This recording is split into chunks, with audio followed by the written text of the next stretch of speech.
We'll guide you through how to use CapCut video stabilization to smooth out those shaky clips. If you find this helpful, consider subscribing and liking the video. First, open CapCut on your desktop and import the video you want to stabilize by clicking on the Import button in the Media Library section.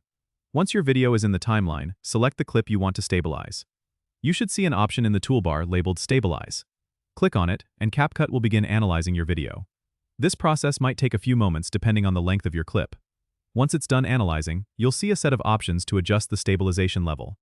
CapCut offers different levels ranging from low to high. You'll want to start with the automatic setting, as it usually gives the best results for most clips.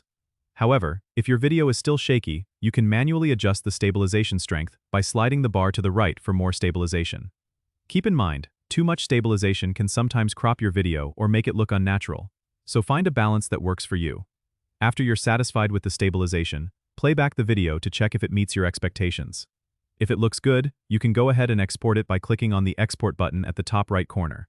Select your desired resolution and format, and CapCut will render your stabilized video. This is a great way to make your videos look professional and smooth without investing in expensive equipment. Don't forget to subscribe and comment if this helped you out.